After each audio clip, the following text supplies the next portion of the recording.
why don't you collect me at my apartment? It's lovely up here in the mountain. Okay.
Well, hello there. This is Santiago. Brisa Santiago. Enough with the theatrics. We are here at the 007 Element Museum in Austria, and I'm so excited to share this with you guys. The 007 Museum, although it was small, it did have a lot of interactive things. This museum was pretty cool because it displayed weapons from all the Bond's movies. However, Spectre was shot here in Austria, so this museum is mostly catered to that movie, which is pretty cool. Like this plane that was part of one of the scenes in the movies. They kept the original airplane as well as the wood when they crashed into the barn. It was really cool. As I mentioned before, the museum was quite small, and most of the exhibits were behind the scenes of how they filmed the Spectre movie. As a movie enthusiast, I thought it was pretty cool, but I wouldn't make this a focal point to your trip to Austria. If you're going to go do winter sports and decide to go skiing or snowboarding, then you want to hop in and check it out, but not a focal point. After the museum, we stopped by the Elements Cafe to have a cup of tea and enjoy the breathtaking views. This moment alone made the experience all worth it. We started our descent down, and these gondolas, I don't know if it was windy or what the case was, but I feel like it was pretty, rocky. It was very easy not to focus on the turbulence because it was just beautiful. I will not get tired of telling you guys how amazing and breathtaking these views were. As we're descending down, you guys can see all these skiers, snowboarders, just having the time of their life. If we had more time, I probably would have taken some ski lessons. I suck. Man, who am I kidding? I probably would have watched Daryl, snowboard down and stayed cozied up at the lodge. When we got off the lift and headed to the parking lot, we noticed one of these SUVs that were in the movie Spectre. And it's pretty cool because that chair that you guys see mounted on top is the one that actually controls the car. So the actor doesn't have to worry about driving logistics.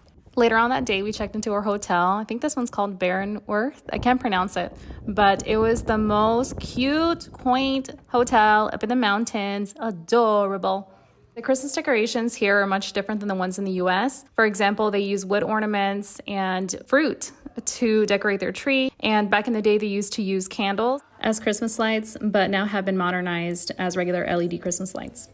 The hotel lobby gave me all the cozy vibes and Christmassy vibes that I needed.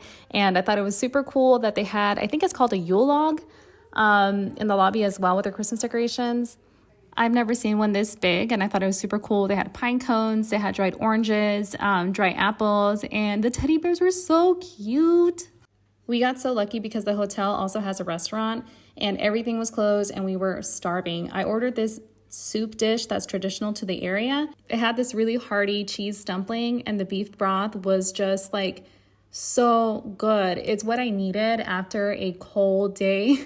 Honestly, it just soothed my soul. I was ready to go to bed after this. While in Austria, we decided to hit up the Swarovski Museum. It was pretty cool. They had a lot of outdoor things that you can do for kids. Like they had the Christmas lights. We went earlier on in the day, so we didn't get to see it, but we did get to see the iconic Swarovski mountain face with the waterfall. That was pretty cool. It was kind of freezing over, but still flowing, so that was pretty cool. I don't know what this face represents, so don't ask me. Let's do a Google search together. All I know is that it's iconic to Swarovski, and it is the entrance to the museum. This museum did not disappoint. We were greeted with this wall full of crystals and this giant crystal that looks like a diamond, so sparkly. One of my favorite things in this museum was the Hollywood side. It was so cool. As you see here, this is the Lady Gaga glove that was used in American Horror Story. It's called the Killer Glove. In chronological order, here are some jewelry pieces Beyonce, Cher, and Lizzo wore. Looks like Beyonce wore the mesh necklace, Cher wore the hoops, and Lizzo wore this really awesome necklace. Swarovski had a replica of the infamous Happy Birthday dress Marilyn Monroe wore when she sang Happy Birthday to John F. Kennedy. I was like, oh my gosh, I know it's a replica, but still, it's so crazy how beautiful this dress is. I can only imagine how the real one looks. And of course, an ode to Marilyn Monroe. They displayed here replicas of the jewelry she wore in the movie Gentlemen's Prefer Blondes, the scene where she's singing Diamonds Are a Girl's Best Friend. I thought this was so cool that they would, display something like this and showcase replicas of that. Very fitting. In the showcase was also this dress worn by Dita Von Teese. It is gorgeous. These images don't do it justice. It was so sparkly. Moving on, we also have another dress on display. This one was worn by, I think it was Katy Perry, if I'm not mistaken. It's called the Chandelier Dress. She wore this during the Met Ball in 2019. As we moved on to check out other exhibits, we saw these awesome stairs leading to the chandelier room. It's all about love, and it's just gorgeous. The chandelier room had all these chandeliers, obviously, with Swarovski crystals. It's just, I feel like it's not even, this is an art. It's an art to put all this together. This was my favorite chandelier. It reminded me of Beauty and the Beast. It was really cool, and I'm really happy that they put all these mirrors around it because it gives it this like a little bit of a haunting effect. As we moved on to that area, we saw this door that led to a room called the Dome. And this was just really cool. It was a very cool experience. So you walk in there, you close the door behind you, and the room changes colors and things illuminate in the distance. And you're like, what is that, right? Like, you're trying to figure it out. It really was an immersive experience. It's really cool. It displayed these crowns. This is just, honestly, this is like artwork. We moved on to this, I think this is like a gem forest. So you walk in there and it feels all industrial. And as you walk, these gems just start to light up. So it's again, it's a very cool experience, very immersive. My favorite, you guys, is what's coming up next. As you guys can probably guess, that's the sound of a heartbeat. This art installation is called Pulse Voronoi, and it's a symphony of heartbeats. What's super cool is that they have 5 pulse sensors placed around to detect the visitor's heartbeat. When a new heartbeat is detected, the crystals nearby start pulsating at the same rate, and you can hear that heartbeat sound. As soon as the hand is removed from the sensor, the new heartbeat is recorded and stored, replacing the oldest heartbeat in a group of 7,000. In this way, the project is a reminder that our heart will only be in a room for a specified amount of time. How romantic and scary. This gorgeous piece of artwork right here is called El Sol, and this was created by Fernando Romero, and he drew his inspiration from the pyramids that the Aztec and Mayan people had built. He wanted to pay homage to his Mexican roots. In the same breath, he drew inspiration from modern technology. Our visit to Swarovski was coming to a close.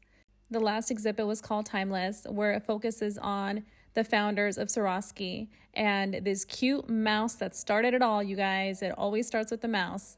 Swarovski decided, hey, instead of just focusing on making crystals, let's make figurines. And this cute little mouse put them on the map. Everyone was going crazy about that. I know your mom, my mom, has a whole china cabinet full of figurines, thanks to this mouse. Like I mentioned, the Timeless exhibit features their iconic pieces. So of course they're gonna have their original crystals in every color and a few of their figurines that were bestseller. I wish I could have shared more of my visit with you guys, but I was literally living in the moment while walking through all the exhibits. but I recommend this museum. You guys check it out. It is super cool and it feels very magical. There's something to do for everyone. So we decided to go ahead and ring in the new year here in Austria. So we're super excited about that. We came to a party in, what city is this? Innsbruck. Innsbruck. And we got here a little early to get good parking and stuff. But it is so cold that we came back to the Bronco to chill out here. We have 2 hours left, 2025. Super exciting. So we're gonna chill it here and then head back out and show you guys how the Austrians get down. They're Austrians, right? Gearing up to leave back out, and I don't want to go. It's cold. So I got this thing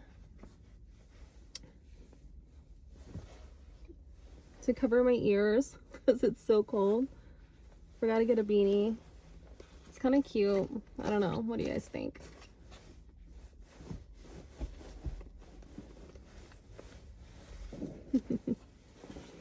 There you go. You guys can't see it, but I just want to cover my ears and zip ball. One time, you guys, when I was in 9th grade, someone was zipping me up and got my skin and left me a bruise, and my dad thought it was a hickey and it was not.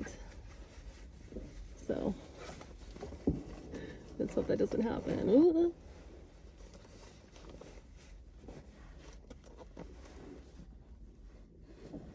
All right, I'm ready. Let's go. See you guys 2025. It looks so cool. What's going on? She good? She real good.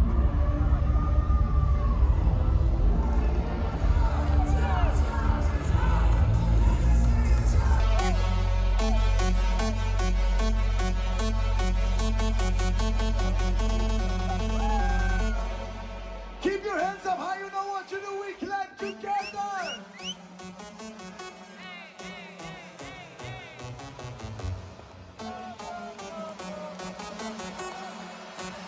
One more time, let's jump, jump, jump, jump!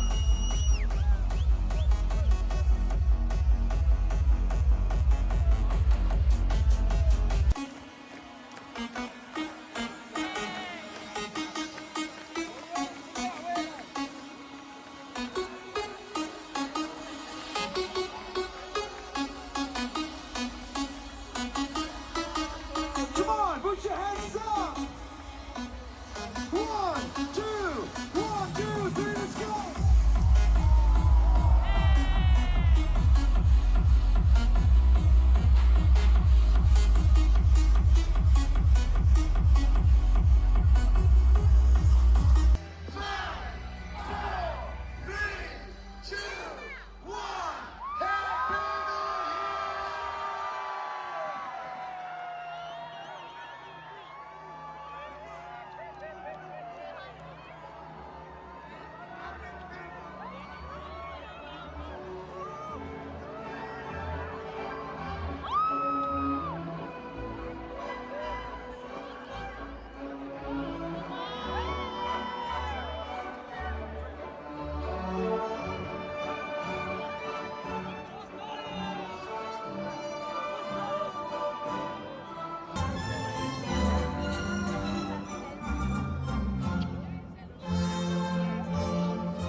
And we're back, and it is so cold.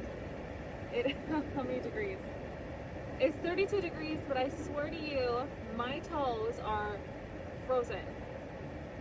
I'm scared to take off my shoes, but I know it's gonna be okay. But overall, it was so much fun. I cannot wait to see what 2025 has in store for us. barrel, you just can't see him. Very excited to see everything because I know it's going to be a great, great year. 2025, baby!